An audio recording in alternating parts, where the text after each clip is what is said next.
21h30, le temps s'arrête en ce moment précis sur les antennes de Canada International, mais sur la télé à travers le monde, parce que c'est le temps de rentrer dans cet échange. On n'a pas la prétention de répondre à toutes les questions autour du sport, encore moins donner les solutions qui pourraient changer la donne, mais au moins on essaiera encore aujourd'hui de ne pas taire pour plaire et de ne pas dire pour nuire. Et à mes côtés, encore 10 000 invités que j'ai le bonheur de recevoir, mais avant, bonsoir à vous mesdames, messieurs, merci d'être fidèles à ce rendez-vous de questions de sport sur les antennes de Canada International, et vous pouvez d'ailleurs nous suivre en direct sur nos réseaux sociaux et sur le site internet de la chaîne verte. Et pour ce soir, je vais vous déployer rapidement le menu avec naturellement le handball. On n'a pas beaucoup parlé de la Coupe d'Afrique des Nations de handball, mais il sera question de revenir sur cette compétition qui suit son cours, malheureusement sans le vert ou jaune, sorti très tôt. En tout cas, on dira que le Cameroun, à l'image de sa performance et de sa préparation, est simplement où il est. Pourquoi, comment, on le saura davantage. Et à côté du handball, on rentrera peut-être aussi dans la roue du Tour, pour ne pas parler du Tour cycliste international du Gabon, baptisé Tropical Amissa Bongo. La photo finish ce jour, et la bonne nouvelle pour une première, Kamzon Abosolo a donc été sacré vainqueur de cette étape de ce jour. On reviendra sur la participation, les performances du Cameroun à cette compétition qui vaut le détour et qui, naturellement, est passée par le Cameroun il y a quelques jours. Et à côté, les grands dossiers du football avec, entre autres, la présence de l'experte FIFA en terre camerounaise depuis la semaine dernière, d'abord à Yaoundé et puis à Douala, pour essayer de donner un souffle nouveau, en tout cas des idées pour la promotion du football féminin. On rentrera sur le terrain pour savoir ce qui s'est passé ces dernières heures avec sa présence ici à Douala. Et concernant les Lions indomptables à prime qui préparent la coupe, le championnat d'Afrique des Nations de football, eh ben, on saura ce que la rencontre contre Bamboutos de Bouddha et les Lions à prime a donné et ce qui se prépare pour la suite. Et la suite aussi sera avec les Lions indomptables du Cameroun pour le tirage de la prochaine Coupe du Monde Qatar 2022. Il faudrait passer aussi par la Côte d'Ivoire, comment on se retrouve, le tirage favorable ou pas pour le Cameroun, eh bien on aura à en parler sur ce plateau. Mesdames, messieurs, une question aussi sur les stades qui vont abriter le CHAN 2020 et la CAN 2021 se posera dans cette édition 90 minutes, le temps de match. J'espère qu'on fera le tour. Avec nos invités sur ce plateau, permettez-moi de saluer la présence de Léandre Zier, journaliste, reporter, qui nous fait le bonheur d'être là ce soir. Bonsoir Léandre. Bonsoir Aimé et bonsoir à tous les téléspectateurs de Canal International. J'aime bien dire journaliste de sport, journaliste sportif aussi, puisque vous faites partie de ces nombreux journalistes qui ont l'habitude aussi de rentrer sur l'aire de jeu, mais beaucoup plus à l'écriture sur le site Camer B qui s'occupe de l'actualité générale, mais davantage des questions de sport. Et vous étiez sur le terrain pour la plupart des sujets déployés. Peut-être un commentaire sur ce qui vous aurait marqué sur ces différents sujets, les stades, les Lions à prime, juste en filigrane. Oui, j'aimerais bien parler des stades puisque c'est ce qui fait le plus débat aujourd'hui dans l'actualité des Camerounais. Je pense qu'il y a beaucoup de Camerounais qui entendent parler des infrastructures sportives au Cameroun mais qui n'ont jamais foulé de leurs pieds les stades du Cameroun, surtout ceux de la ville de Douala. J'aimerais rassurer ceux qui se contentent peut-être des informations prises sur les réseaux sociaux que la ville de Douala, qui va abriter 2 poules du CHAN, est à 99 ou 98% prête à accueillir ces poules-là si ce n'est que des infrastructures sportives. Et mais toi et moi, on était à Japoma et à Bepanda, donc il est question pour nous de rassurer les Camerounais sur le fait que la ville, par exemple, de Douala est prête pour ces infrastructures sportives. Donc c'est un peu ce que je voulais préciser. On aura le temps de revenir sur la question puisque le ministre des Sports et de l'Éducation physique était donc en visite officielle avec une forte délégation avant-hier, mardi, pour être précis, ici à Douala. Et à côté de Léandre, qui est parmi nos invités ce soir, est quelqu'un qui a l'habitude d'être présent sur les débats chauds de sport, Monsieur Ndjok Mathieu Nathanaël, à qui je souhaite la bienvenue sur ce plateau, et bonsoir.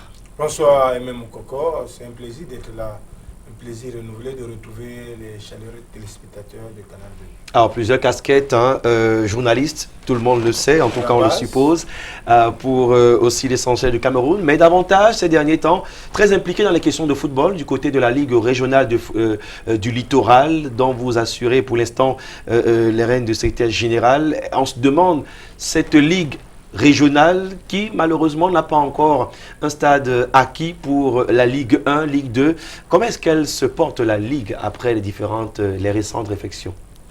Oui, il faut dire que nous sommes très mal parce que nous subissons le déficit infrastructurel sportif au Cameroun, et notamment dans la ville de Douala et dans la région du littoral. Nous manquons de manière criarde les stades et ça nous pose un énorme problème de programmation, notamment dans la ville de Douala. Et nous sommes très mal de voir que au moment où nous faisons tous les efforts pour promouvoir le football local, le football à la base, le football amateur d'abord, mais aussi on ne peut pas manquer d'avoir une pensée pour les clubs du littoral qui sont en élite en football professionnel, oui, de voir qu'ils sont toujours délocalisés et que le public camerounais ne manque cette chaleur de vivre les matchs au stade, et ça fait que ça les détourne de la chaleur des stades, et il faut savoir que ça aura des conséquences à la prochaine compétition, au prochain match. Voilà. Vous n'allez pas voir beaucoup de gens aller au stade parce qu'ils ont perdu les habitudes. Alors, avant de parler du championnat simplement semi-professionnel, disons quand même que dans la région, le championnat est en cours. On annonçait encore pour le week-end prochain une nouvelle journée. Oui, il faut dire que nous allons poursuivre la première journée à partir de demain, mais que depuis 2 semaines, nous jouons les préliminaires de la Coupe du Cameroun et nous avons mis un stop mercredi dernier avec le 3e tour préliminaire. Donc nous entamons véritablement le championnat dès demain, la suite de la première journée, parce que vous savez que le 4 janvier dernier, la Douala a eu l'honneur, l'honneur d'appuyer le lancement des championnats régionaux dans la du Cameroun, et puis donc c'était aussi ce match-là comptait pour un match avancé de la première journée. Allez, on reviendra forcément sur toutes les questions de sport, hein. Il faut dire qu'on a un panel qui est très averti sur les questions du ballon rond, et à côté, quelqu'un qui a brillé par ses performances nombreuses, mais les plus récentes encore, qui n'a pas échappé même aux footballeurs les moins avertis. On parle du vainqueur de la Coupe du Cameroun avec le club New Star en 2017, champion du Cameroun avec UMS en 2018, et dans l'arène de Bamboutos de Bouddha, les Mangwa Boys qui ont l'honneur d'avoir Laurent Diam comme coach. Il était présent face au Lion à Prime il y a 2 jours, et c'est un coach qui prépare, on ne sait, dans la trêve ou dans la grève, la reprise du championnat. Bonsoir Laurent Diam et bienvenue sur ce plateau. C'est une première aussi cette année pour vous. Bonsoir Aimé, bonsoir. Et la première fois à Canal 2, je pense bien. Bonsoir à tous les téléspectateurs du Canal 2. Merci de me faire l'honneur de m'inviter ce soir. Une grande première pour cette année. Voilà. Pour cette année, tout à fait. Peut-être pas pour Canal 2 parce que j'y viens de temps en temps. Je pense que je viendrai encore et encore quand on m'invitera. Bamboutos de Bouddha se porte bien malgré la défaite contre les Lions à Prime. Comment se fait la préparation? On reviendra dessus après, mais parlons des Mangwa Boys qui ont forcé la barrière de sécurité avec l'accord du système en place parce qu'il fallait mettre un peu de chaleur dans ce match amical. Est-ce que le score vous a un peu donné à corriger 2-3 choses, ou alors on va dire que c'est tout à fait logique face à une équipe nationale du Cameroun? Oui, mais écoutez, quand vous jouez l'équipe nationale, c'est quand même la compilation de tous les meilleurs joueurs du championnat camerounais qui jouent contre vous. Et je pense que quand vous avez une prestation comme celle que vous avez présentée à la fin, je crois que logiquement, on se dit, oui, il y a des choses à corriger peut-être sur la naïveté défensive qu'on a pu avoir à ce match-là. On sait aussi que quand on est passé à une phase de remplacement abusif à certains postes, le temps que les autres s'imprègnent logiquement de cette rencontre-là, on pêche un peu. Mais je pense qu'il y a aussi des bonnes choses à retenir. Voilà. Au niveau de l'état d'esprit, de la motivation, de la qualité du jeu, mais beaucoup plus des choses à corriger sur ce qu'on a à faire défensivement surtout. Laurent Jam est notre invité ce soir et le dernier et pas des moindres que je m'avais introduit sur ce plateau, David Eyengue, journaliste, reporter d'images et naturellement pour le quotidien Le Jour, il faut préciser qu'il est secrétaire général à la Confédération africaine des journalistes. De l'information sportive. De l'information sportive. Un habitué des Coupes du Monde, puisque je ne sais pas s'il y a une seule compétition internationale ou intercontinentale qui l'aurait manqué les 2 dernières années. On parlera du Cameroun au Qatar en 2022, avec une poule qu'on estime être l'une des poules inquiétantes pour un favori comme le Cameroun. Je vous accueille sur ce plateau avec cette première question. Bonsoir. Bonsoir, Mme Mokoko, bonsoir à tous les téléspectateurs du Canal 2. Oui, le Cameroun est dans la poule. On sait que tout le monde retient qu'on est avec la Côte d'Ivoire, c'est notre frère, c'est notre voisin. Mais tout le monde doit retenir que la Coupe du Monde du Qatar en 2022, ce sera avec une équipe qui sera absente, c'est-à-dire entre le Cameroun et la Côte d'Ivoire, qui sera absente pour la 2e fois consécutive, parce qu'en 2018, en Russie, il n'y avait ni Cameroun, ni Côte d'Ivoire. Donc les 2 pays devraient batailler pour avoir une place. Ils devaient s'arranger pour faire passer une des 2. Encore qu'il y a 2 autres pays dans la même poule, à ne pas négliger. Ce n'est pas acquis, il faut se battre déjà. Mais les batailles Cameroun-Côte d'Ivoire, on les connaît. Donc que ce soit à Yopougon ou bien à Daïdo, on sait bien qu'il faut transpirer pour passer. Donc les Camerounais et les Ivoiriens sont préparés. Allez, il sera avec nous, il sera aussi au Qatar naturellement, mais il vivra ici la Coupe d'Afrique des Nations 2021 dont les éliminatoires vont se poursuivre pour le mois de mars, le calendrier avancé forcément avec le changement de date. Mesdames, Messieurs, nous avons juste planté le décor, bien d'autres sujets sont à découvrir dans ce menu. Permettez-moi quand même de vous offrir cette image en hommage à une dame qui a accompagné le football, à une dame qui était encore proche des acteurs du sport pendant de longues semaines. Elle nous a quittés, elle a été donc inhumée du côté de la France mardi dernier. Une étoile dans le ciel, désormais on parlera de Patricia Berthelot au passé, mais ses œuvres restent actuelles. La parole à qui la veut, un mot sur cette dame, que dit cet exemple, qui sur le plan professionnel et même sur le plan d'engagement pour la cause du football, naturellement, les enfants de l'école de formation des brasseurs du Cameroun. Elle est partie, peut-être à la grosse surprise, mais David, quel souvenir vous gardez d'elle? Je garde de Patricia Berthelot le souvenir d'une dame qui est venue pour donner le coup d'envoi de la compétition Esther Cup. Oui. Et elle accompagnait, elle donnait le coup d'envoi pour dire merci à Flaubert Nono, à Jean Flaubert Nono, qui a eu l'idée, n'est-ce pas, de créer cette compétition Easter Cup pour pallier le vide qu'avait laissé la Fédération camerounaise de football dans les compétitions de jeunes. Donc depuis un certain nombre de temps, le Cameroun tout entier, les enfants de moins de 18 ans se regroupent du côté de l'école de football brassé du Cameroun Ndokoti. 144 enfants choisis dans 16 équipes et qui venaient de partout dans le Cameroun pour donner une semaine de football total aux populations de Douala. Et Patricia Berthelot, en sa qualité de directeur général adjoint de la Société anonyme de brassé du Cameroun, venait tout le temps pour la finale, pour donner le coup d'envoi. Et c'est cette image que je retiens d'elle, une dame qui a aimé le foot et qui a donné un peu de son énergie pour accompagner les jeunes dans le foot du Cameroun. Mathieu, Nathanaël Njok. J'ai une larme quand j'ai appris que Patricia Berthelot est décédée. C'était une surprise. Je ne savais pas qu'elle souffrait ainsi, mais quand on la voyait, elle avait toujours la bonne mine. Et vous savez, c'est une femme de cœur, c'est une femme de proximité, une femme très chaleureuse qui, si vous aviez son téléphone, elle décrochait à tout le monde. Et puis, elle était toujours attentive aux préoccupations de tout le monde. elle savait descendre de son piédestal pour secourir aux plus faibles, aux plus nécessiteux. Et donc, elle était celle, comment dire, c'était celle-là qui était toujours véritablement aux côtés de tous les acteurs, les usagers, les clients et les partenaires des brasseries. Et donc, nous, on perd là véritablement une femme très attentionnée, une femme très passionnée et une femme très simple.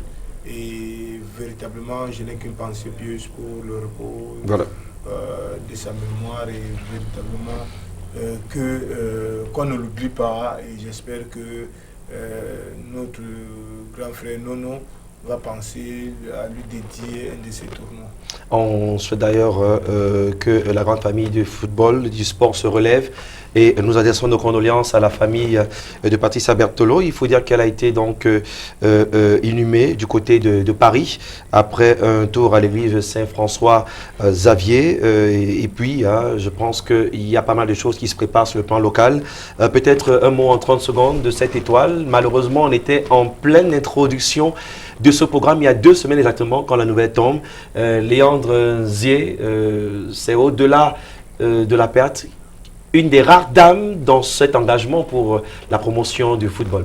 Oui, mais surtout dans la proximité avec l'autre. Quand vous voyez Patricia Berthelot, même dans les images qui défilent, vous voyez un sourire. Et c'est ce qui décrit le mieux Madame Berthelot, comme moi je l'appelais, parce que j'avais de la peine à l'appeler Patricia. Pourtant, c'était quelqu'un qui insistait toujours, vous devez l'appeler Patricia. Vous l'avez rencontré 2 fois, qu'elle vous appelait déjà par votre prénom. C'était un peu un symbole d'humilité et de, je sais pas, de proximité avec les jeunes. Nous, on a entendu parler d'elle. On n'était pas encore dans ce métier. Nous sommes rentrés dans ce métier et elle nous a embrassés. Pour tous les communicateurs, tout le monde connaît Patricia Berthelot, son état d'esprit, sa joie de vivre et son sourire. Moi, je pense que c'est un peu ça qu'on retient aujourd'hui. C'est un peu ça qui nous fait mal quand on voit que une personne avec un aussi grand cœur nous quitte aussi brutalement, parce qu'il y a peut-être ses intimes, ses proches savaient qu'elle était souffrante, mais je pense que beaucoup de personnes, comme Mathieu, Nathaniel a dit, n'étaient pas au courant qu'elle souffrait. Elle était toujours souriante, elle affichait toujours la bonne humeur. Et je pense que c'est cette image-là que nous devons retenir de Madame Berthelot. On en a perdu pas mal durant l'année dernière et l'année 2020 commence en douleur. Coach Laurent Diam, on sort par ce témoignage de cette grande dame qui malheureusement repose là-haut. Moi, je l'ai connue après la Coupe du Cameroun. Oui.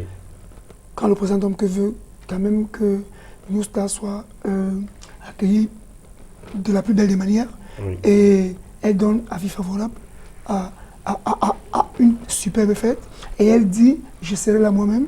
Elle vient, c'est là où je la rencontre, elle fait un bain de foule avec tout le monde, elle fait un bain de foule avec les joueurs, elle s'est vraiment mouillée et elle a dit vous êtes venus vers nous, nous vous ferons honneur, venez constamment, nous sommes là pour vous. Moi je crois que j'avais retenu ça m'a marqué et je me dis il faut toujours avoir ce genre de personnes. Peut-être c'est comme on dit, comme il y a un adage chez nous qui dit qu'on ne connaît l'utilité des fesses que quand il faut s'asseoir. C'est-à-dire que c'est quand la personne s'en va qu'on découvre exactement la grandeur ou la grandeur réelle de cette personne. Moi je pense que honnêtement c'était quelqu'un de bien.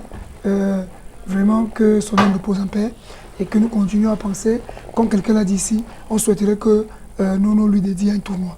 Allez, dans nos cœurs donc, cette étoile qui ne cessera de briller, en tout cas toute l'équipe du service sport de Canada International par ma voix, le personnel même de la chaîne Leader présente encore ses condoléances à toute la grande famille, mais après on va rester vivre et on va aussi lui offrir ce programme. On est en direct et la 20e minute de ce programme nous permet de faire une petite transition et rentrer dans les premières discussions, n'est-ce pas, de cet échange. Ne bougez pas, question de sport.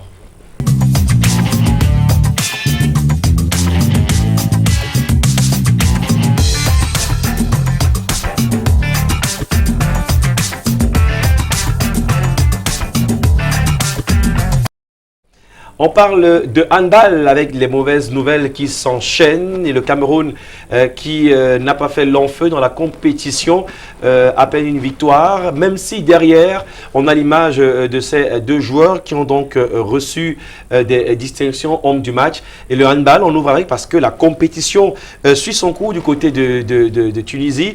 David Eyenge Zima, il faut dire que le Cameroun, comme les Lions indomptables, appelons-les ainsi, l'équipe nationale senior dames, il y a quelques mois, continue de pêcher par un gros problème de préparation, mais en face des équipes maghrébines qui n'ont de cesse de mettre beaucoup d'engagement dans ce genre de compétition.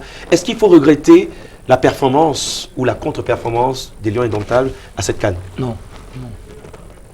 Non, je vous dis non tout de suite, parce que ce n'est pas une contre-performance, c'est une performance. Ils sont à leur place. Il n'y a pas de championnat au Cameroun.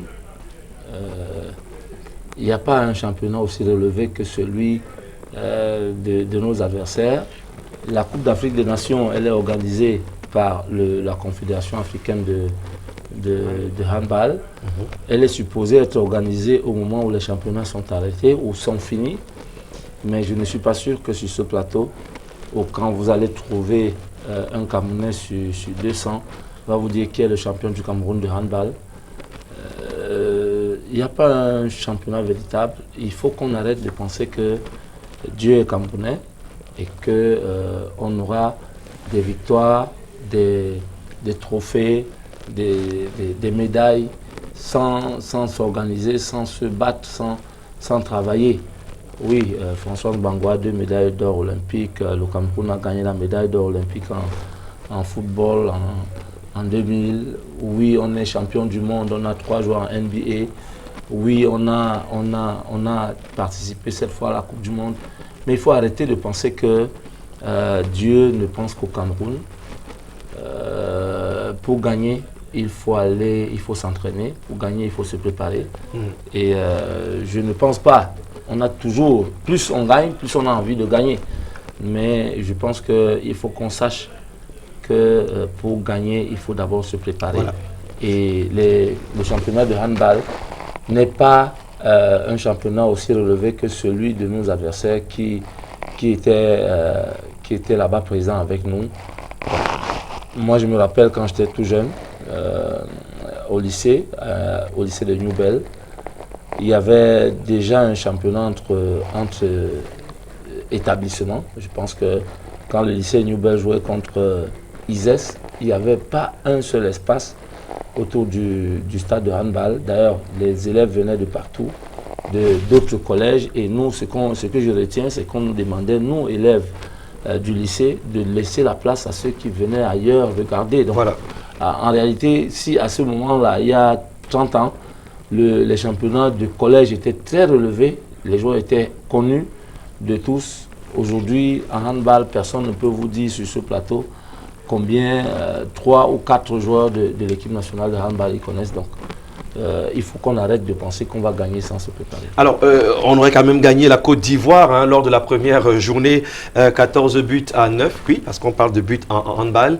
Coach Laurent Diam, quand on a des joueurs qui se sont donnés, même si on va revenir tout à l'heure sur la qualité de la préparation, parce qu'il faut le dire, la délégation camerounaise n'est pas allée d'un seul groupe. Il a fallu des soucis de rattraper certains au niveau des officiels, au niveau de l'encadrement technique. Est-ce que la motivation, on la retrouve quand on sort d'une Coupe d'Afrique des Nations? Le Cameroun, dans une époque, jouait tout au moins les premiers rôles sur les 5 premières places. Mais là, on y va comme on revient.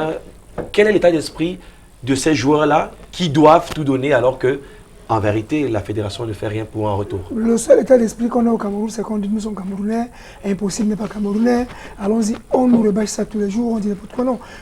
Pour nous qui avons suivi de bout en bout la préparation de l'équipe nationale de handball, si vous avez logiquement écouté un des joueurs de cette équipe nationale-là, il a dit clairement, c'est pas possible qu'on joue de cette façon, il n'y a pas de ballon, il n'y a pas d'espace de préparation normal, il n'y a pas de possibilité de préparation logique. Moi, je pense qu'on a un gros problème chez nous, c'est qu'on n'agit pas, on réagit.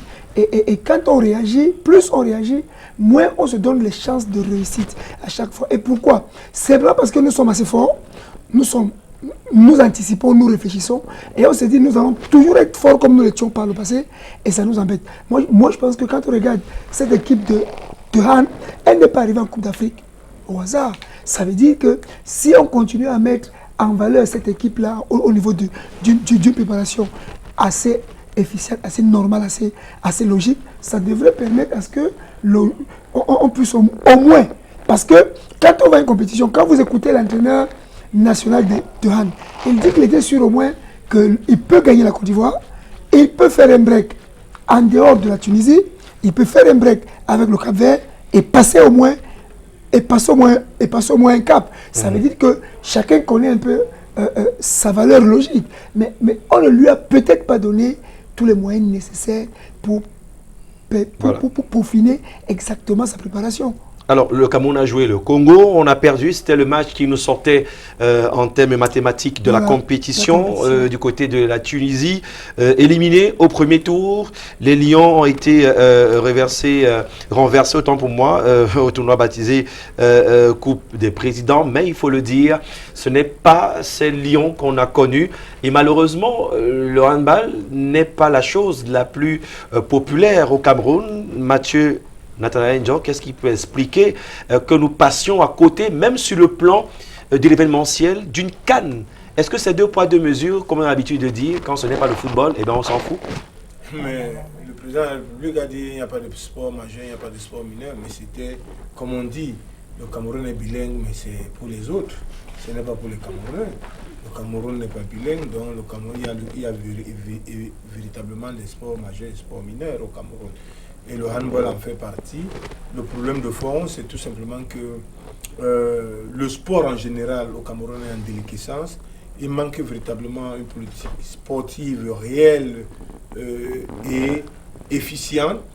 Même celle qui existe, on ne la sent pas. On ne sent pas que les autorités sont en train de la pousser. Depuis une vingtaine d'années au Cameroun, le ministère des Sports est réduit à être un ministère du football, il faut le dire comme ça. La photofédération peut-être qui ne travaille pas assez, non, il y en a d'autres qui n'ont pas le même accompagnement, mais il y avance. Je dois vous rappeler que nous sommes à 2 Olympiades, on n'a pas fait des élections dans les fédérations.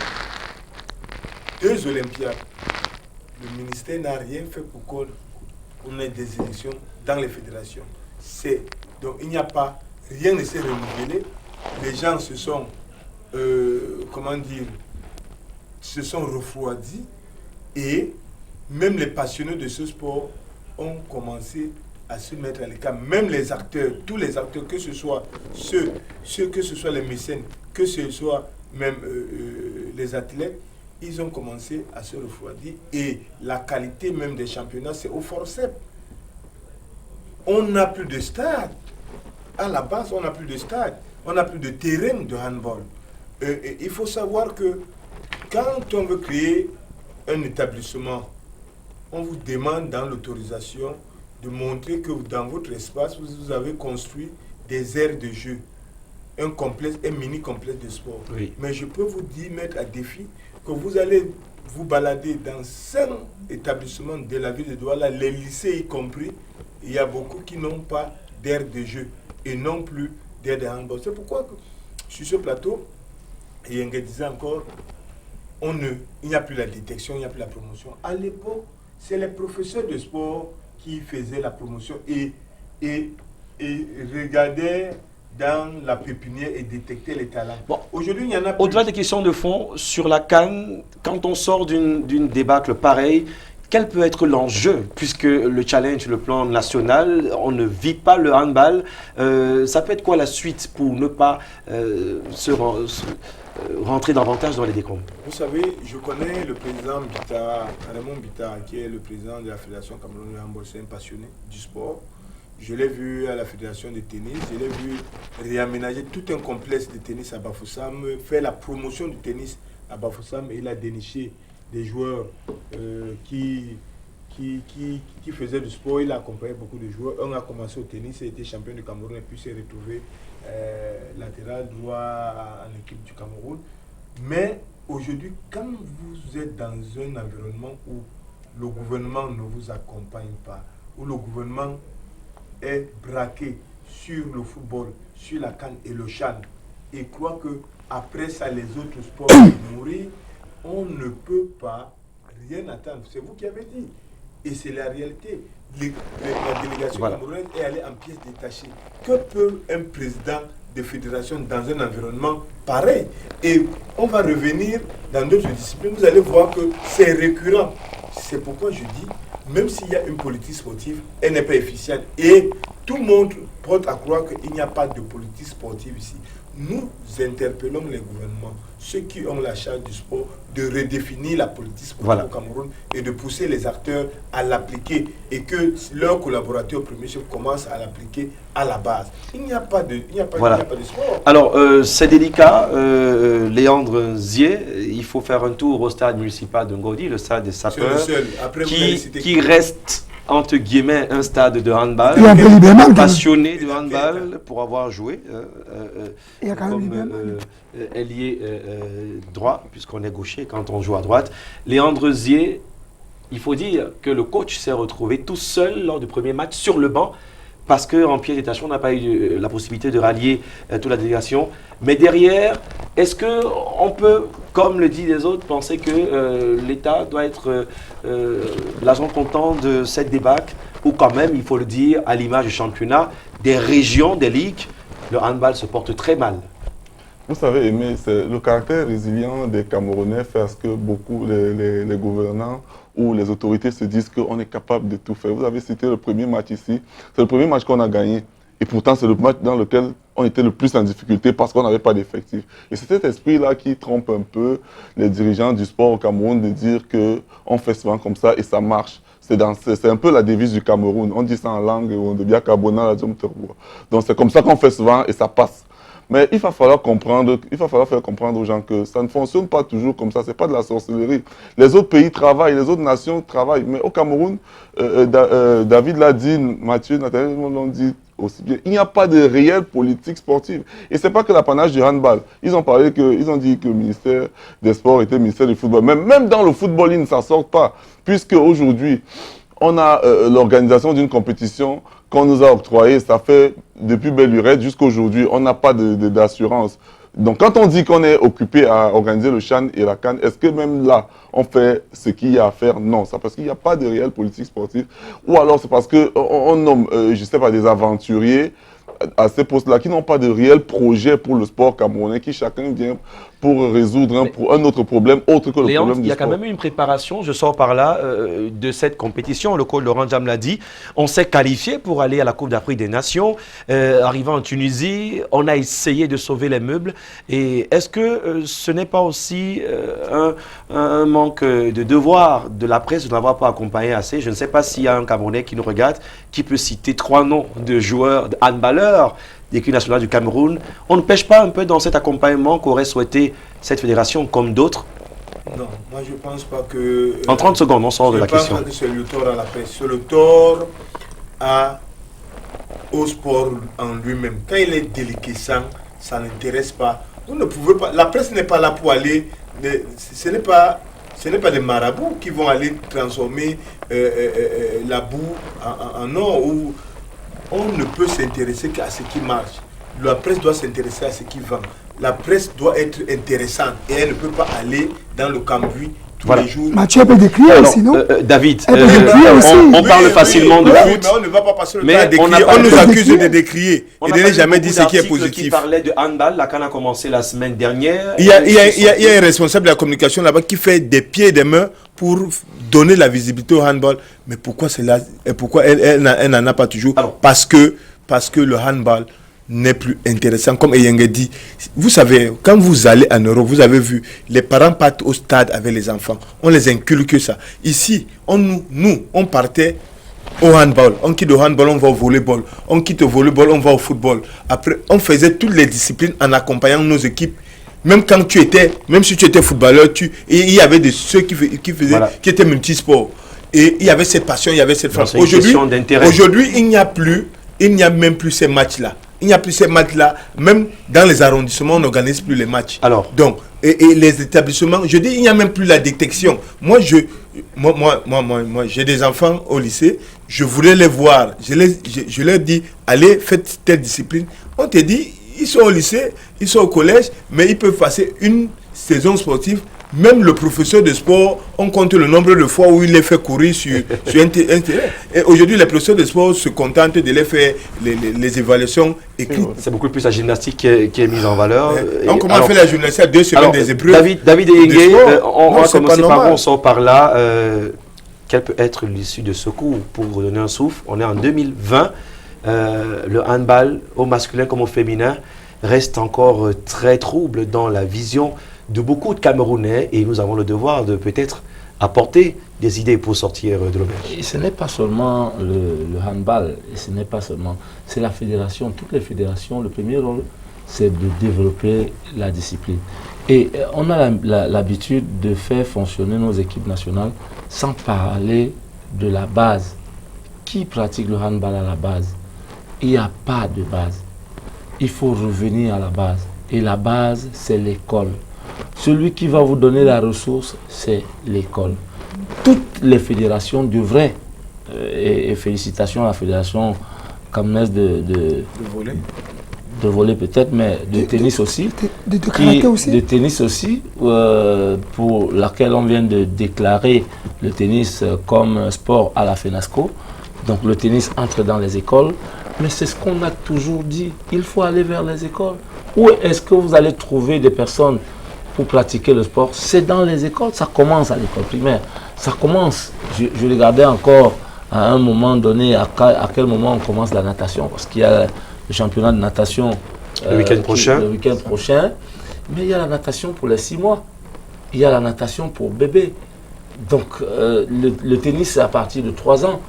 Donc toutes les disciplines sportives, on peut les pratiquer à l'école, et que les présidents de fédération, ou que ceux qui arrivent, Nathanaël parlait tout à l'heure d'une double période de 4 ans, c'est-à-dire que deux Olympiades se sont collées, et je me demande bien ce que fait le ministre des Sports depuis, parce que c'est une question aussi de sport.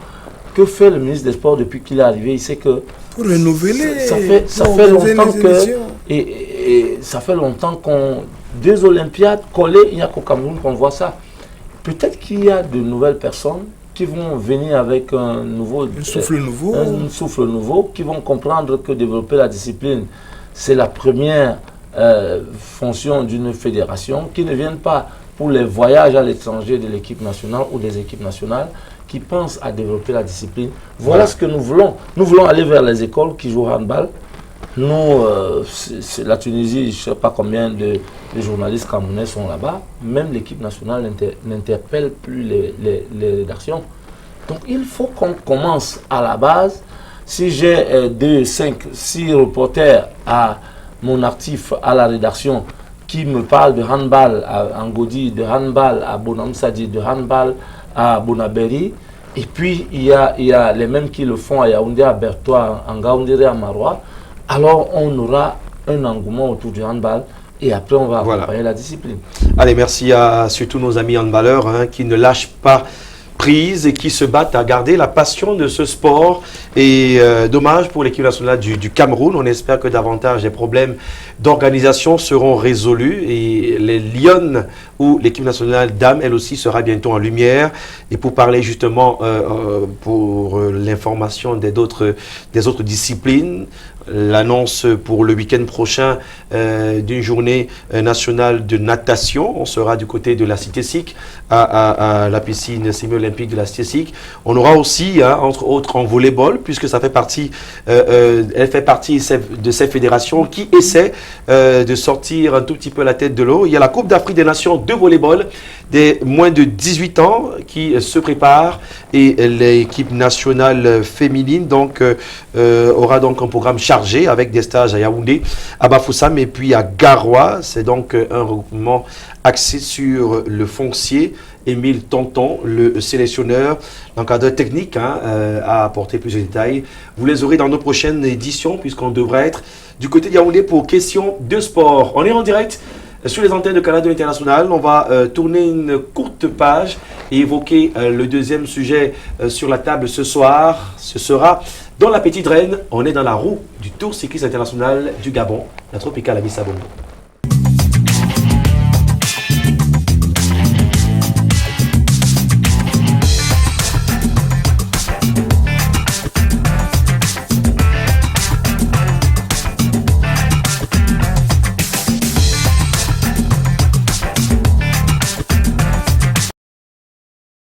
Restons donc sur les questions de sport. Après la Coupe d'Afrique des Nations, la 24e édition du Championnat d'Afrique des Nations de handball, qu'on peut aussi appeler CAN de handball, eh bien, on entre dans cette étape, la toute première, qui a permis de voir la communion entre le Gabon et le Cameroun, comme ça arrive très souvent. Et ça est beau que notre très cher et infatigable Ambroise Fogué était simplement nous capter ces belles images de l'ambiance de l'arrivée de la première étape du côté de Ebolova, avec une forte représentativité française parmi les différentes écuries qui ont pris le départ de cette édition-là. Et justement, dans cet extrait, dans ce commentaire, ce compte rendu qu'on vous propose, on va aussi s'intéresser en sortie au commentaire de Valérie Fosso, chef de délégation de la team 237 à cette compétition. On fait le point de la première étape, même s'il faut le dire, la bonne nouvelle, c'est l'étape arrachée ce jour par Kamzon Abosolo. Allons d'abord prendre cet élément de Ambroise Fogué et on se retrouve juste derrière. Tropicale Amissa Bongo, la 15e édition de cette course classée 2.1, première du calendrier international, annonce une saison 2023 serrée. C'est quand même les plus grandes équipes d'Afrique qui sont présentes et 5 majeurs du Tour de France. C'est dire que ça va être serré. Devant 90 coureurs de 17 nationalités, Viviani Atiliou, le cycliste des écuries Cofidis en France, est resté très gourmand entre Bitam et Ebolova. Pour cette étape longue de 150 km, le jeune Italien de 23 ans est vainqueur d'étape en 3h33 minutes 47 secondes, maillot jaune, et vainqueur au classement par équipe devant l'Érythréen Yeman Dawit, 3 secondes d'écart. Pas facile, c'est tout bien et j'ai fait un bon esprit. Clovis Kamzon Abosolo de la team Cameroun, 10e participation, est classé sur le même temps que le vainqueur, 3h33 minutes 57 secondes, mais arrive 26e dans cette étape qui a vu se bousculer des professionnels de 8 équipes. Demain c'est un autre jour, on va se donner. Ils vont aller à l'échappée le matin. Moi, je serai là pour faire les arrivées, pour discuter la victoire d'étape. Déjà, le tour est très discuté et je pense que les professionnels ils ont pris le maillot. Et je pense que les gens qui ont déjà pris les secondes, ils vont laisser filer les échappées pour aller engranger les points. Et je pense que nous, on va tenter maintenant les échappées parce que quand tu as déjà un coureur qui est mal classé, il faut l'envoyer devant pour qu'il puisse aussi engranger, pour pouvoir grignoter quelque chose, pour qu'on puisse monter au classement par équipe et au classement général. Au-delà de la course, la Tropicale devient un festival cycliste qui attire d'année en année du beau monde. L'idée générale derrière tout ça, c'est de les confronter, les coureurs de la région, aux meilleurs sportifs internationaux. Le fait que ce soit un coureur professionnel de la Cofidis montre à quel niveau il faut que les coureurs des équipes de la région doivent s'entraîner pour se mettre à niveau. C'est avec le plaisir, c'est avec le sourire, c'est avec l'émotion qu'il porte ce maillot, accompagné des acclamations de l'Italien Antio Viviani. Donc je pense que pour cette étape, les Camerounais sont restés suffisamment moyens. Ils n'ont pas véritablement pris de risques. Je crois que c'était une étape prudente pour l'ensemble des coureurs camerounais. Ils n'étaient pas à l'arrière du peloton, ils n'étaient pas aux avant du peloton. Ils étaient au juste milieu, question d'observer. Donc, et le niveau est monté, le niveau monte relativement bien. Ça fait donc que forcément les professionnels peuvent tirer les amateurs vers le haut. Quand vous regardez le classement, 10 secondes d'écart, 26e pour le premier Camerounais Clovis Kamzon. Ils sont donc 3 à 10 secondes d'écart avec le jeune Jérémy Sadikou Kosoko. C'est d'ailleurs ma grande fierté de constater qu'un jeune de moins de 23 ans a suivi le rythme et a terminé, n'est-ce pas, dans la roue, on peut dire, de son équipier Clovis Kamzon Abosolo. Nous pourrons avoir la situation exacte du niveau des cyclistes camerounais africains à l'issue de cette compétition qui se termine dimanche à à Libreville. Il faut espérer qu'un Camerounais sera vainqueur d'au moins une étape et pourquoi pas du tour cycliste. Je crois que le choix de Bolova est de nature à consolider les bons rapports entre le Cameroun et le Gabon. Et chaque fois que les Gabonais viennent chez nous, ils se sentent chez eux. L'étape suivante se court dès demain à partir d'Oyem vers des régions aussi emblématiques les unes que les autres à l'intérieur du Gabon. Vraiment, il faut restituer la vérité. La Tropicale Amissa Bongo est à plus d'1 milliard de budget et ce n'est pas organisé par les Gabonais. Ce sont les Français qui organisent cette compétition à tous les niveaux. Donc les Gabonais entrent à certains niveaux. Pourtant, avec moins de 300 millions, parfois, le Cameroun réussit à organiser le Tour du Cameroun avec l'organisation, l'expertise nationale. Cette précision est importante.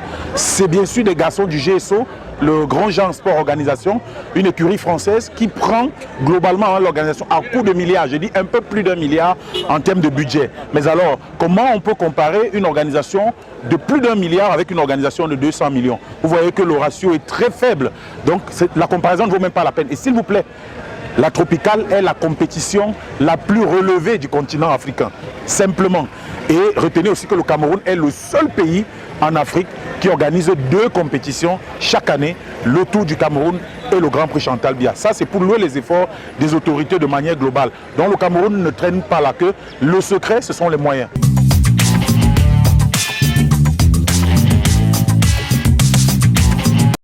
Alors, on va retrousser les manches pour attaquer, on va dire, le peloton.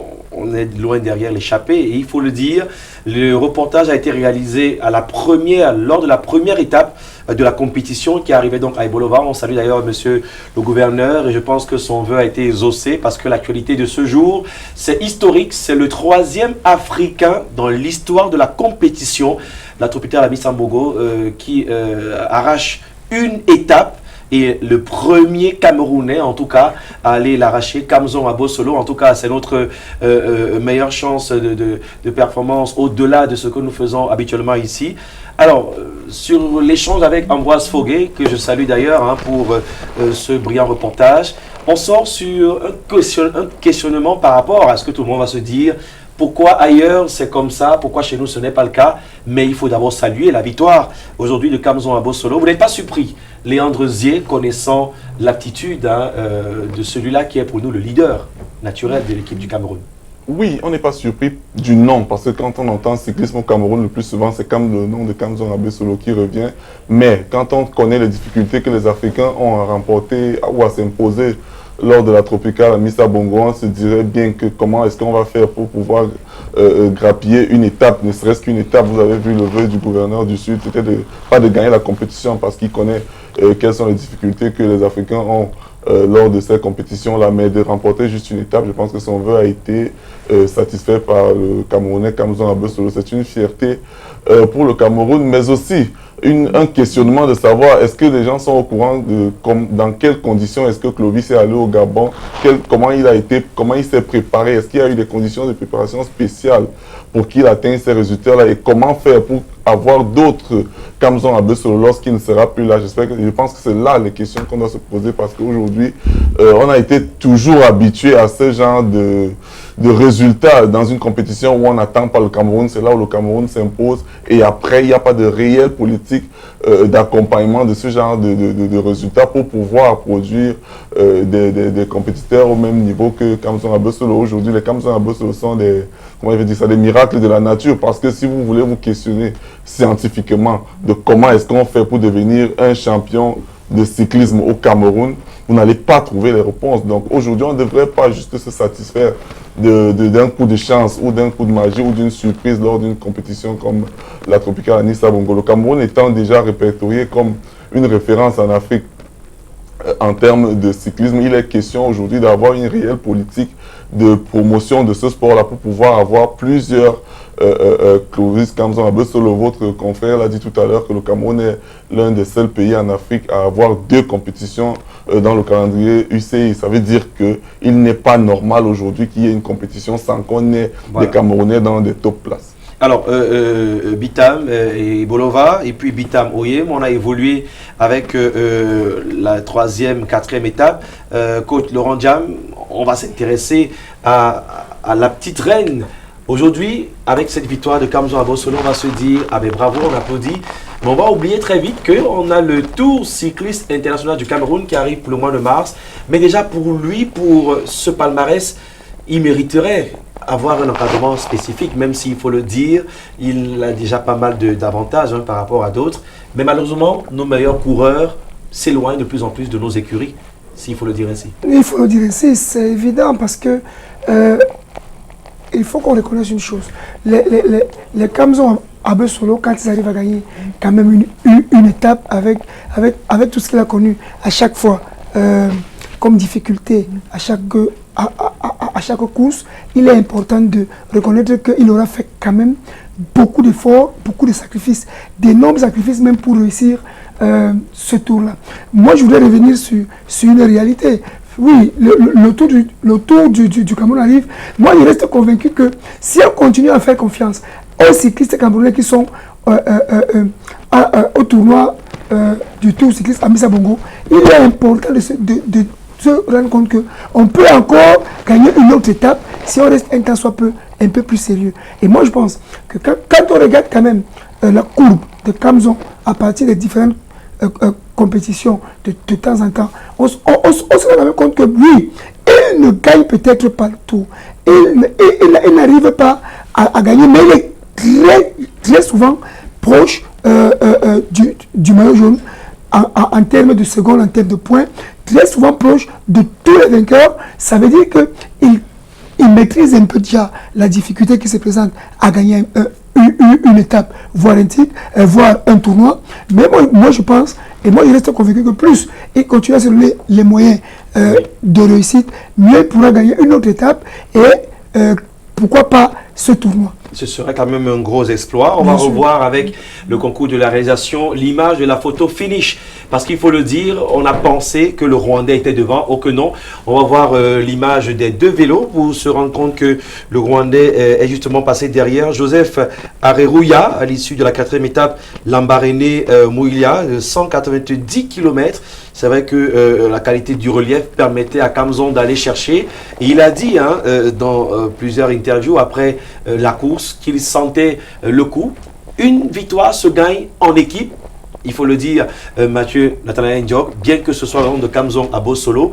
Et le Cameroun a réussi, malgré de grosses lacunes en interne, d'aller chercher le mérite chez nous. Très souvent, on n'est pas premier. Et ailleurs, on va faire l'exploit. Est-ce que ça augure un avenir meilleur pour notre tour cycliste du Cameroun, qui n'est pas à la même hauteur À l'UCI, on est classé 2.1 pour le tour cycliste international du Cameroun. 2.2. Au Gabon, c'est 2.1 comme le Rwanda. Donc, c'est un niveau au-dessus par rapport au Cameroun. C'est peut-être qu'une année en or qui s'ouvre pour l'Africa Cyclisme. Oh, année en or, année en or. Et il faut y croire. Année en or, si on veut toujours se cacher derrière les victoires de quelques ces victoires se préparent, monsieur Diop. De quelques éclats qui nous viennent par surprise, on va toujours dormir sur nos lauriers. Ce n'est pas la première fois. Il faut dire qu'en 2019 déjà, son coéquipier Tela Artus est allé monter sur le podium du Tour de Côte d'Ivoire. Et les Camerounais, très souvent, à l'extérieur... Avec pas trop d'écuries étrangères dans la compétition, il faut le dire. Très souvent à l'extérieur, nous faisons de très bons résultats. Mais il faut dire que pourquoi Kamzo Abosolo peut en arriver là?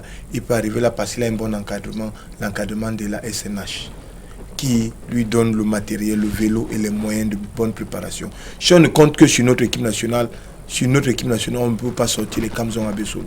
Ce n'est pas pour rien que les meilleurs de l'équipe nationale qui font les résultats sont toujours de la SNH. Donc, c'est de ça que souffre notre sport en général. C'est qu'il faut l'accompagnement des mécènes, l'accompagnement des sociétés et citoyennes qui doivent investir véritablement dans les sports dits mineurs. Et SNH, il faut saluer tous les efforts qu'ils font.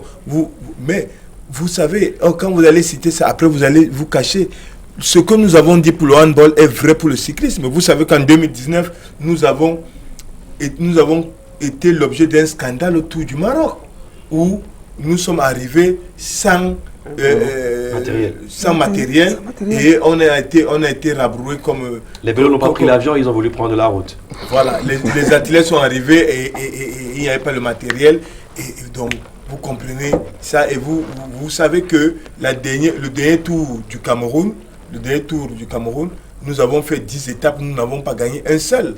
Il ne faut pas oublier ça. Donc quand nous allons gagner à l'extérieur, il faut pas que... C'est l'arbre qui cache la forêt. Parler des manquements, c'est l'arbre qui cache. Il y a de véritables problèmes dans le cyclisme. Aujourd'hui, je comprends Valérie Fosso qui veut défendre le Cameroun, mais personne n'a dit au Cameroun d'organiser piteusement et le Tour Chantal Biya et le Tour du Cameroun. On peut se donner les moyens de faire mieux. Moi, je parcours le Cameroun et je vois des pistes cyclables et à des reliefs intéressants. Si vous prenez de Bati pour sortir à Bangou, vous allez trouver un très bon relief pour le tour cycliste où vous avez des montées et comment on appelle encore ça en cyclisme oui, des parcours vallonnés. Des parcours vallonnés qui sont très intéressants, mais on veut toujours passer sur la route, la nationale, alors que quand vous voyez le Tour de France, on valorise les régions, les campagnes. C'est là-bas qu'il y a les vrais itinéraires. Donc, ici, on ne travaille pas. Il faut dire que les gens ne travaillent pas. Donc, vous persistez, c'est l'arbre qui cache la forêt. C'est l'arbre qui cache la forêt. Et puis, les gens continuent à se cramponner, à organiser piteusement. Je crois, je ne suis pas partisan. Si on ne peut pas donner l'organisation, il faut sous-traiter l'organisation, soit des Camerounais à des privés camerounais. Si on ne peut pas, qu'on fasse comme le Gabon, qu'on sous-traite à des Européens, parce que nous avons, c'est devenu l'habitude ici, que nous sous-estimons nos propres compatriotes pour donner... Mais les gens veulent s'approprier de cette organisation à la Fédération camerounaise de football, de cyclisme, parce que ça allait permettre de se mettre plein les poches. Il faut le dire. Alors, la question n'est pas que relais sur... L'ancien président a été l'objet à l'interne l'objet d'une procédure judiciaire des juridictions internes de la Fédération cycliste. Donc c'est tout ça là, c'est parce que les gens veulent se mettre plein les poches. Il faut sous-traiter ça et donner à des gens qui sont plus compétents. Voilà. Et une compétition comme le Tour du Cameroun, le Tour Chantal Biya, ce n'est pas des compétitions qu'on prépare à l'emporte-pièce. On doit les préparer. Quitte à trouver l'expertise ou le financement ailleurs. Chaque édition doit être préparée 2 ans à l'avance. On va trouver les mécènes. Deux préoccupations pour vous, très cher David Eyingue. La première, c'est sur Kamzon Abosolo. Après, on parlera de l'organisation. Il faut peut-être dire aux Camerounais que ce n'est pas le classement qui importe en course cycliste, c'est les questions de temps.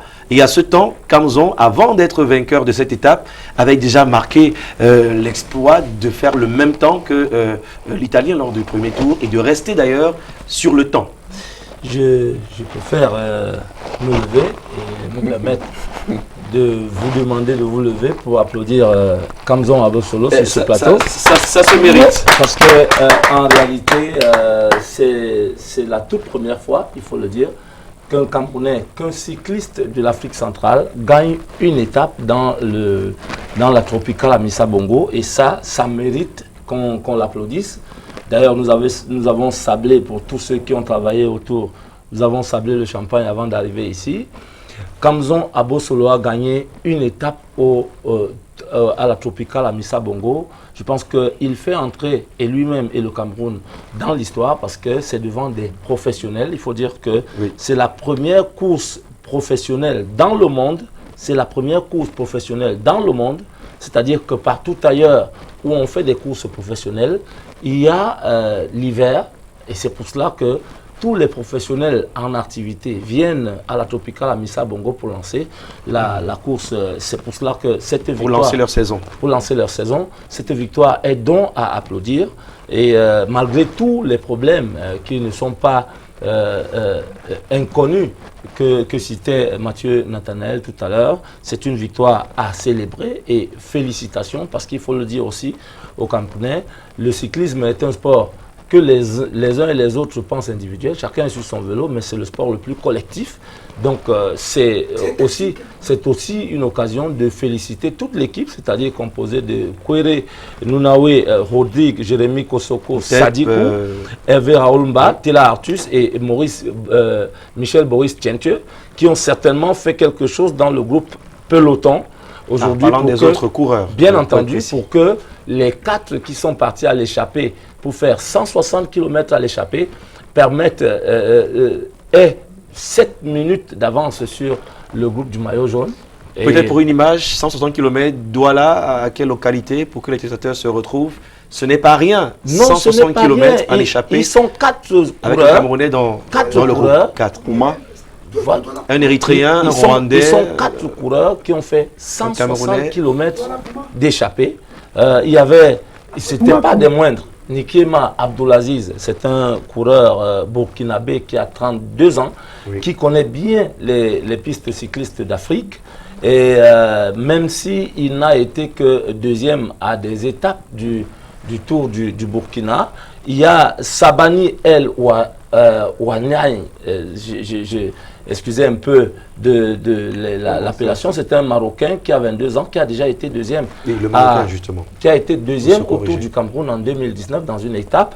Il y avait pas moins que Joseph Areruya, qui est le premier Africain à avoir gagné la Tropicale à Missa Bongo. Le premier Africain à avoir gagné la Tropicale à Missa Bongo, c'est le Rwandais.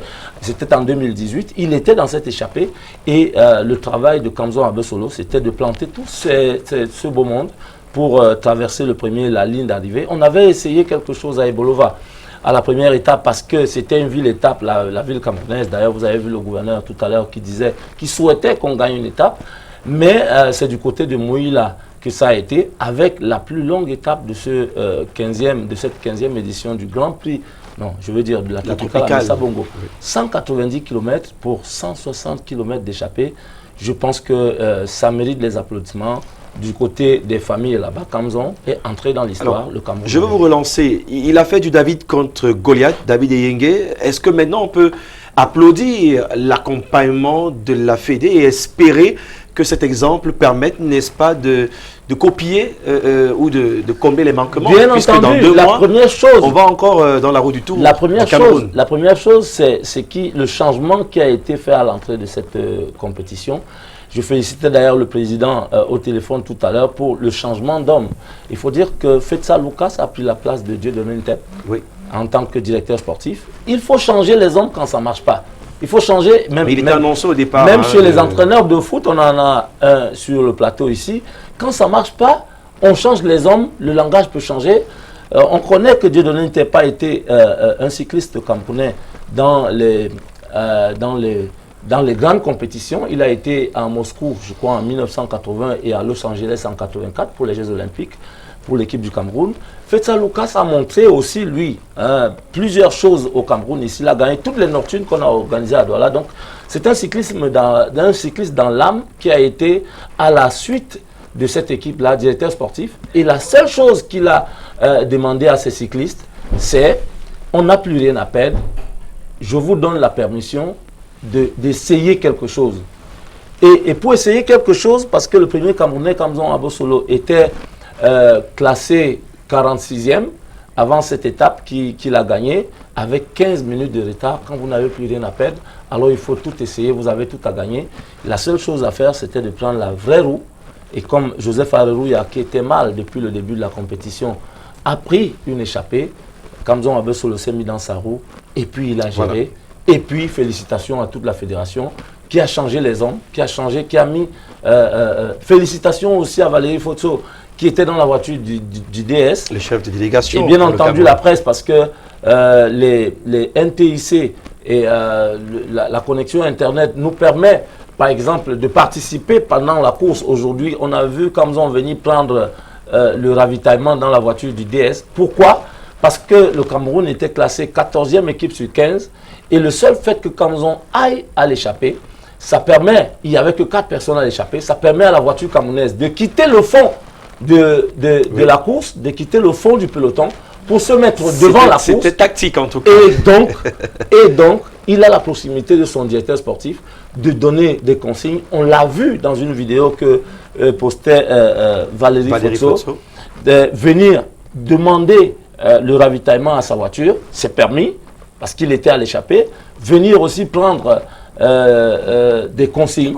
Et les consignes, on les a entendues en pleine course et on a donné à nous aussi, nous qui étions à distance, je pense à Jérémy Zeke, à beaucoup d'autres spécialistes du cyclisme, on a donné quelques consignes qui ont été transmises au cycliste qui a utilisé sa force pour traverser la ligne d'arrivée. En tout cas, on va encore sabrer le champagne. La compétition, ce n'est pas qu'une histoire d'étape, mais il faut rentrer dans l'histoire en remportant déjà une étape, hein, et il faut le dire, 1, 2, 3 Africains dans une compétition qui est bien au-dessus, on va le dire, quand on est 2 largement en termes de l'UCI, c'est pas de la gnognotte, et ça mérite d'ailleurs de voir à Kamzon. Est-ce qu'on n'a pas peur?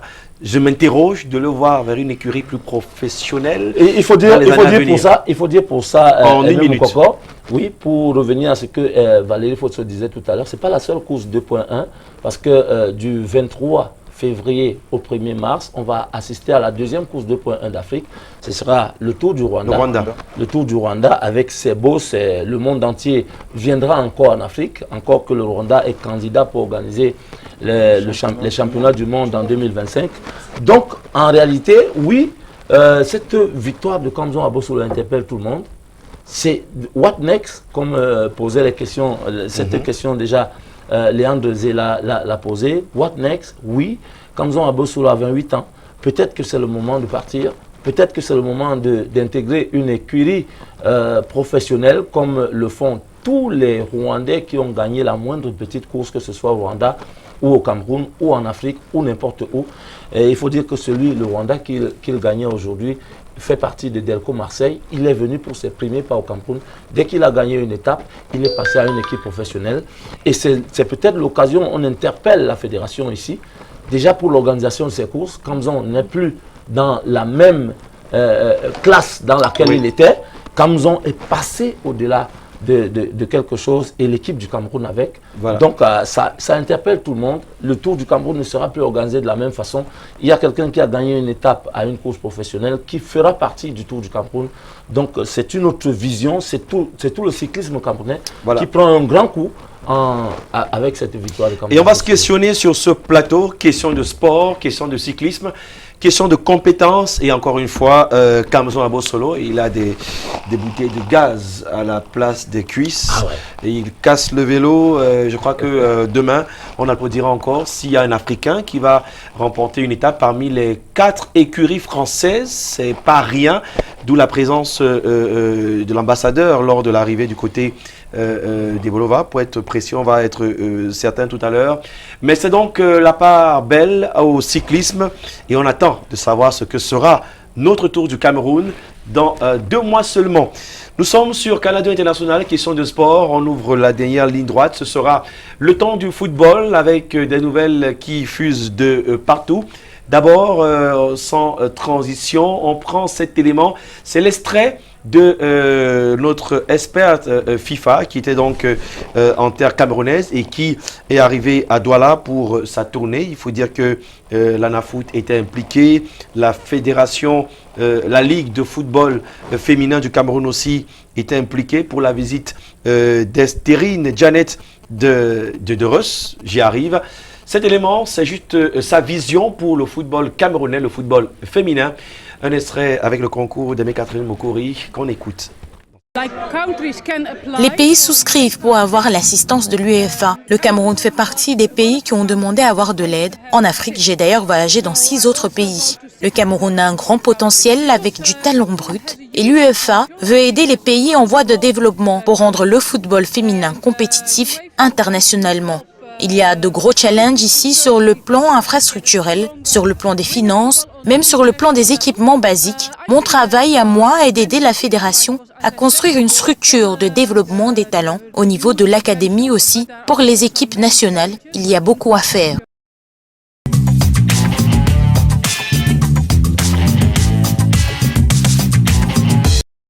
Alors, juste une intervention, parlant de football féminin.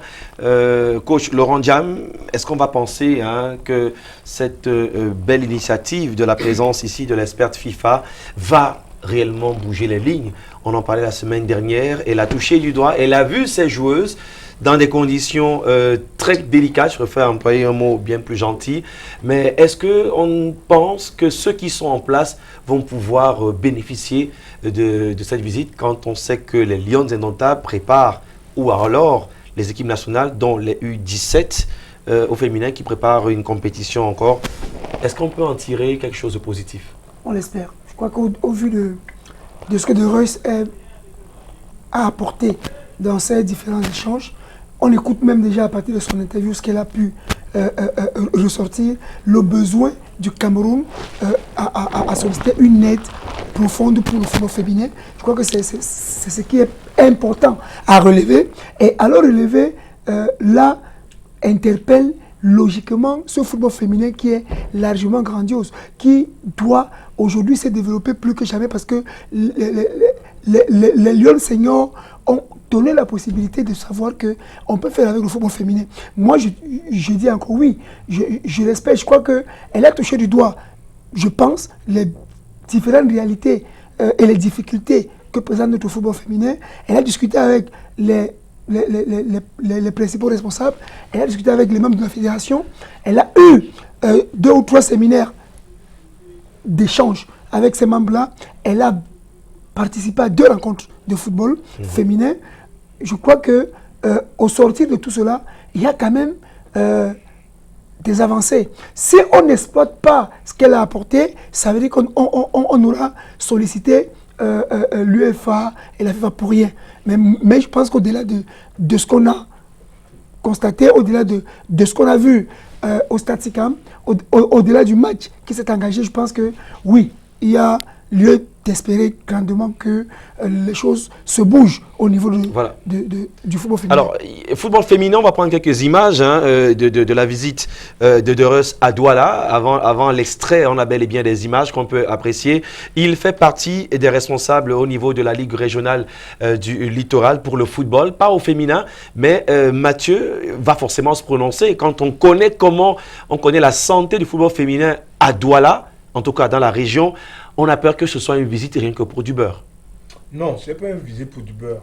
Il faut d'abord dire que le football connaît un tel engouement, le football féminin connaît un tel engouement que je dois vous dire que pour la saison qui démarre, la division 2 du littoral va aligner 18 clubs, alors que l'année dernière nous avons joué avec 9 clubs. C'est vous dire l'engouement qu'il y a. Moi je me demande où on va prendre, où ces clubs vont trouver toutes ces joueuses-là. Mais vous sentez. Mais ça vient d'où? Ça vient du fait que... C'est bien plus important qu'en division 1. C'est même un questionnement plutôt... Vous comprenez que quand le Cameroun a fait 2 Coupes du Monde successives, a fait 2 prestations en Coupe du Monde qui n'étaient pas véritablement mauvaises, et qui étaient encourageantes, ça a suscité des passions dans les familles. Quand vous regardez que cette équipe nationale en Afrique, sur le continent, depuis près de 12 ans, est sur le podium africain, et il faut dire quand même que dans le monde entier, on s'interroge comment le Cameroun fait pour y arriver. Aujourd'hui, la FIFA nous a poussé à créer une ligue de football féminine qui devient un organe indépendant, pas indépendant, autonome.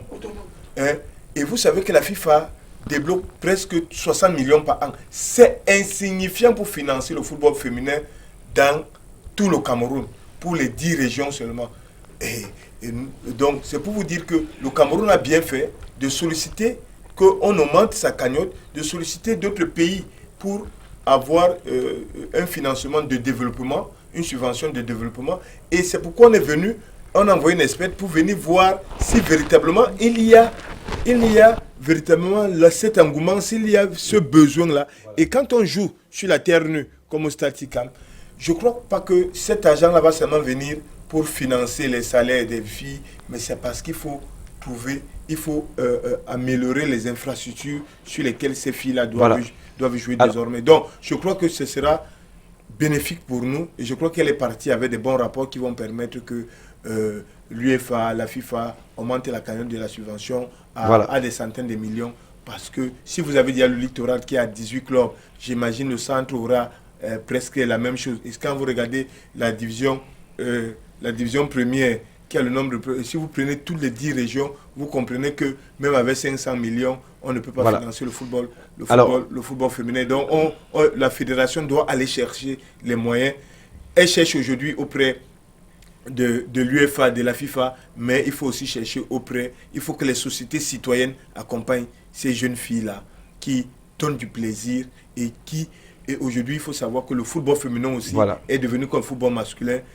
Les chutes à Diarra, parce qu'elles ont réussi dans ce projet, elles nourrissent leur famille, elles nourrissent beaucoup de personnes derrière elles et elles font la fierté du Cameroun et de leur famille. On va applaudir l'initiative des 18 clubs. Le tout, ce n'est pas d'en créer, mais c'est de pouvoir subvenir aux besoins, j'allais même dire, essentiels de ces joueuses. On sait ce qui se passe en sélection nationale, on sait ce qui se passe en division première et on espère que tout cela va aider. En tout cas, on a le temps parce que la presse se veut aussi le policier de l'histoire et on va encourager la Ligue de football professionnel du Cameroun, Madame Eko Céline et d'ailleurs toutes les délégations régionales qui ont accompagné cet événement.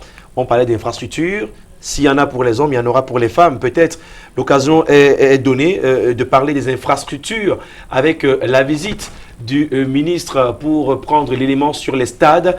On va découvrir un peu nos stades, comme beaucoup ne voient pas souvent, parce qu'il faut le dire en premier, ce n'est pas des chantiers ouverts au public, mais la presse a eu l'occasion, comme c'était le cas il y a 2 jours, de faire la tournée d'abord des 2 principaux stades et annexe pour le championnat d'Afrique des Nations, le CHAN 2020.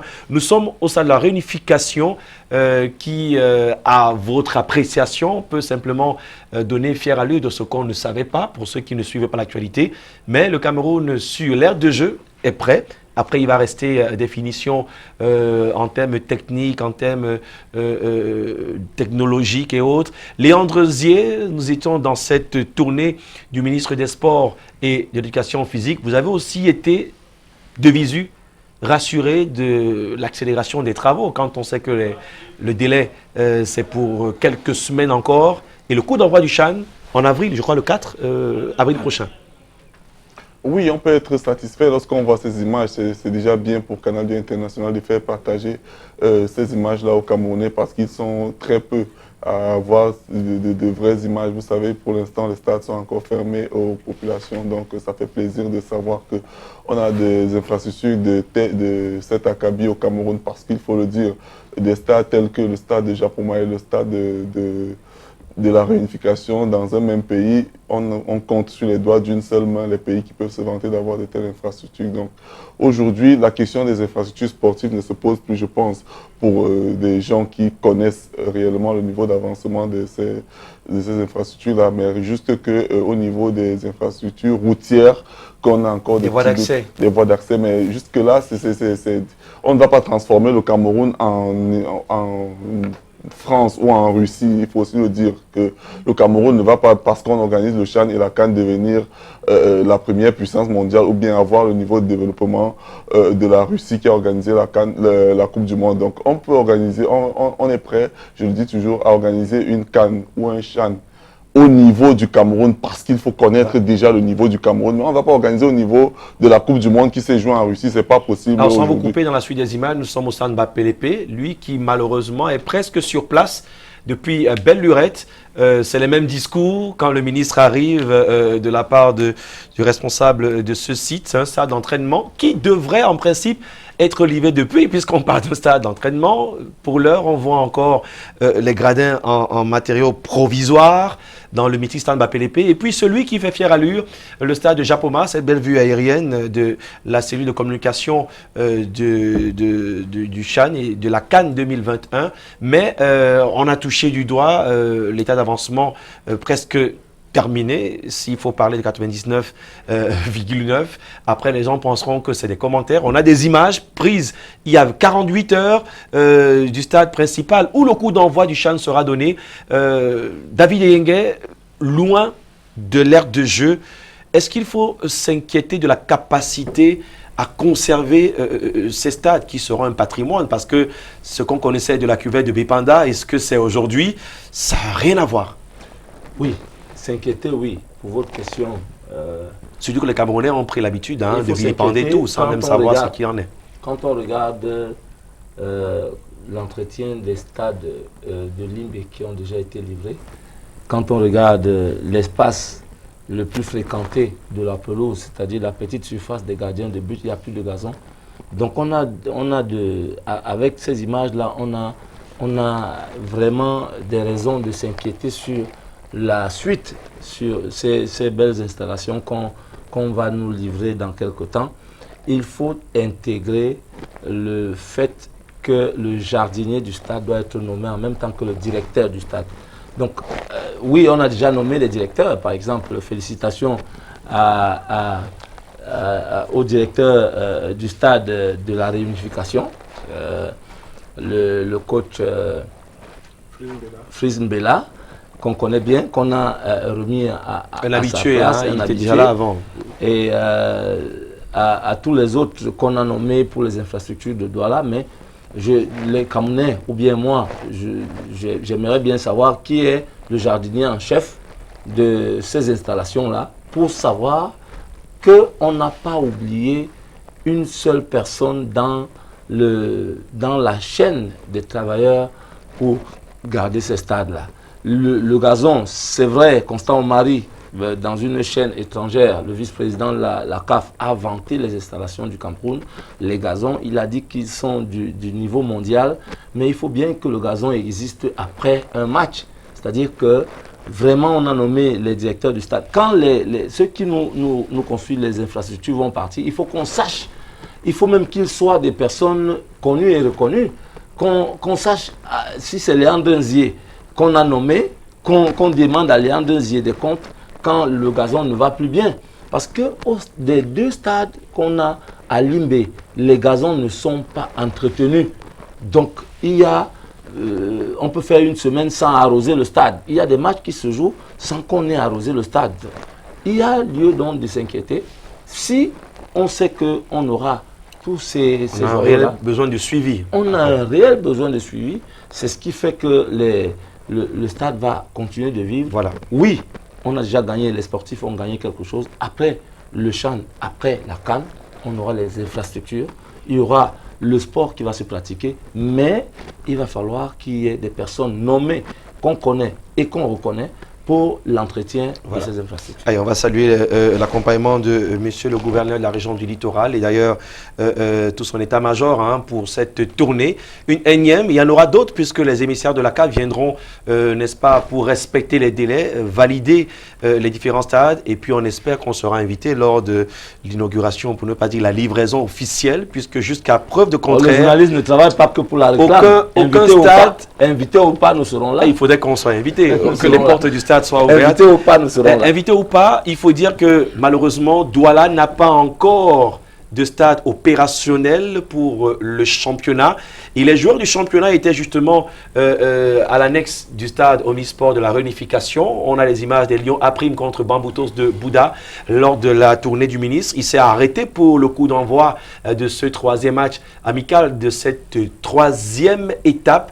N'est-ce pas, document des Lions indomptables A', Clément Arroga sur l'aire de jeu avec Atouba Timothée qui était présent après avoir pris fonction il y a quelques jours. Coach, il était dans le feu de l'action sur le banc de Bamboutos de Bouddha, Laurent Jam. Avant de parler du jeu qui était davantage un match d'application, qui sont objet de trois choses, est-ce qu'on peut penser que ce sera un handicap que de ne pas exploiter en premier ces infrastructures avant le délai de 2 mois? Je préfère dire 2 mois parce que je ne compte pas le mois d'avril. Pendant des clubs du championnat local. Oui, pour dire vrai, je crois que ce serait un handicap. On a peut-être été très content d'apprendre que le ministre a libéré, a permis qu'il y ait les stades en notre possession pour forcément jouer dessus. Mais il faut avoir l'honnêteté intellectuelle de reconnaître une ou deux choses. C'est-à-dire quoi? C'est-à-dire qu'il faut être honnête avec soi-même. Les responsables en charge de la construction de ces stades-là ne peuvent pas vous livrer un stade où il y a encore plein de matériel. Il ne faut pas qu'on se voile. Nous sommes allés très vite en besogne. La grandeur de ce match, la beauté du match, l'engouement de cette journée-là a fait que tout le monde se dise « Ah ok, les stades sont ouverts, on va jouer ». Moi, je n'y croyais pas totalement. Je pense qu'il y a une logique qui est claire, c'est que les responsables de Magil, quand on les a rencontrés, on dit « Il y a encore du travail à faire ». Pas sur l'aide de jeu, pas sur les petits gradins, mais il y a un gros matériel à évacuer. Il y a quand même plein de choses qui doivent permettre à ce qu'on évite de perdre 2 fois plus ce stade-là. Donc il y a plein de choses à mettre de côté. Ce ne sera pas pour une semaine ou deux. Nous sommes en train de croiser les doigts qu'on puisse jouer dans cette pelouse-là. Avant, je crois qu'elle est de très bonne qualité. On y a essayé la dernière fois, je crois que vraiment c'est du bien. Léa nous disait quelque chose tout à l'heure. Les Camerounais sont susceptibles et sceptiques. Je ne sais pas trop pourquoi. J'invite les Camerounais à venir voir ces stades. Ils sont terminés. Nous aurons le CHAN et la CAN. Au vu de ce que nous avons vu, nous qui rentrons dans ces stades-là, c'est à encourager. Il y a quand même un hôtel 4 étoiles au stade de la réunification de Douala. On ne peut pas penser que nous ne sommes pas prêts. Maintenant, il faut qu'on évacue tout le matériel pour qu'on puisse avoir la possibilité, comme les supporters de Bambutos sont entrés ce jour-là, il faut qu'on ait la possibilité d'avoir assez de monde pour vivre ces rencontres-là dans ces beaux stades. Alors, Bambutos a perdu le match 2 buts à 0, 0 buts contre 2 face au Lyon A', avec des joueurs de Bambutos aussi dans cette équipe. Est-ce que c'est dire que c'était le dernier match avant la reprise du championnat? La question, je vous la pose. Jouera pas le week-end prochain? Nous continuons à attendre. On pense qu'on jouera dimanche. On se prépare par rapport à dimanche. Si on ne joue pas, on va se préparer autrement. Même si, je dois vous dire que l'entraîneur camerounais, c'est un marabout. Il est insulté et vilipendé partout, mais il est un marabout. Parce qu'à la fois, vous faites une mini-trêve de 10 jours pendant les congés de Noël, vous revenez, vous jouez 2 matchs, vous avez déjà fait une semaine sans jouer, vous allez peut-être en faire une deuxième semaine ou une troisième. Votre programmation change, votre planification change, elle est bafouée. Et subitement, on ne sait pas comment vous avez ces joueurs-là, parce que les joueurs camerounais, c'est une autre paire de manches. On ne sait pas comment vous allez faire pour récupérer ces joueurs-là. Tout est refaussé à la base. Il faut recommencer à réfléchir. Et on ne voit pas toutes ces difficultés qui empêchent à l'entraîneur de se mettre en valeur. Tout de suite, ce qu'on regarde, c'est le résultat qui n'a pas été là. Même si je reconnais qu'à la fois, on a un grand besoin de stade. Vous vous rendez compte aujourd'hui que depuis qu'on joue quand même sur les stades assez mieux, assez gazonnés, le spectacle a changé, la qualité du jeu a changé. Voilà. La réflexion sur le jeu commence à prendre un coup positif. Et je crois que plus on va s'y mettre, plus on va s'accorder, ça va aller. Et on va, comme dans nos entraîneurs, aux équipes la possibilité de bien se préparer, avec des calendriers sûrs. Je crois que ce sera mieux amélioré et on aura une équipe du CHAN assez plus forte pour gagner ce... Alors, chrono arrêté, on a 2 minutes pour conclure. Je donne 30 secondes à David Eyengue. Il était au cœur de l'action comme coach sur le banc de Bambutos. Bambutos a perdu. Mais est-ce que Clément Roga, sélectionneur des Lions et notable A', vous a convaincu sur les 3 matchs que vous avez vécu, matchs amicaux avec les équipes du championnat local? En attendant le Tchad demain. Je crois que Clément est en train de regarder... En 30 secondes. Clément est en train de regarder cette émission et il n'est pas forcément très content avec ce que je vais dire.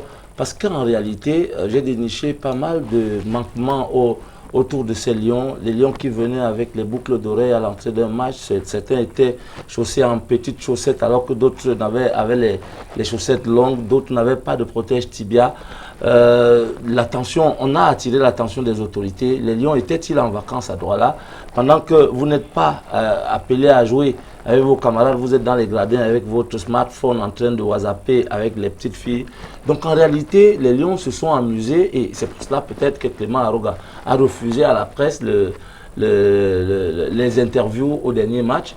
Félicitations à Bambutos qui a réveillé quand même cette équipe des Lions A' parce que contre Léopard et contre Avion, on l'a vu peiner, Encore qu'elle a plus peiné d'ailleurs contre Bambutos, même si c'est le coach Ndjam qui le disait à la fin du match, il y a quelque chose de positif dans cette équipe. Elle résiste, elle a la capacité de plier sans rompre. Et c'est aussi ça une équipe. Félicitations à Clément Aroga pour ce truc-là, mais aussi, il faut le dire ici, le public de Douala a retenu un nom, Yahya Abdoulaye. C'est un jeune de 19 ans, un attaquant de de APGS Dunfu, qui est venu des gradins, qui a tout changé. Quand Bamboutos marchait littéralement sur l'équipe A', Yahaya a décidé du contraire. Voilà. C'était la seule difficulté. D'ailleurs, le coach Njamla a reconnu dans une interview à la fin que c'est à ce moment que son équipe s'est mise en difficulté. Alors, il aura pris avec le temps de Mathieu Nathanaël Ndiok, à qui je dis merci pour sa compréhension. Merci à Léandré, à qui je donne 10 secondes pour terminer. Contre le Tchad, il faut s'attendre à quoi en 10 secondes? Lyon et Nota A' contre le Tchad, c'est demain à Yaoundé, non plus à Douala. Oui, c'est vrai que beaucoup de confrères ont évoqué le fait que de l'acclimatation, c'est que Douala et Yaoundé, c'est deux climats différents, que les Lions A' s'étant préparés à Douala vont jouer contre leur premier match contre une équipe nationale à Yaoundé. Mais moi, je sais aussi qu'on a souvent vu Aigle de Tchang aller à Garoua jouer contre Coton et s'en sortir. Donc le Camerounais sait s'adapter au climat. Ce n'est pas le climat qui peut être un adversaire face au Lion A. Je pense que durant la préparation, on a joué contre un adversaire à notre taille, Bamboutos de Mbouda, et aujourd'hui, on peut se dire qu'on peut remporter face au Tchad.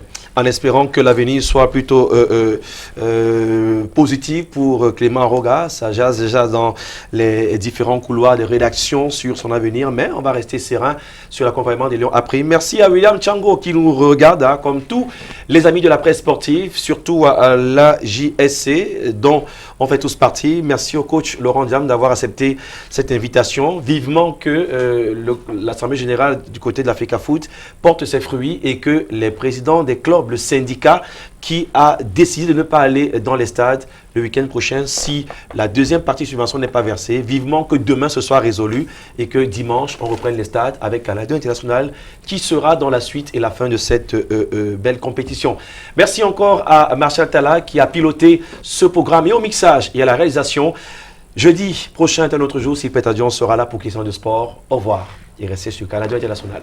Putain, ça va vite.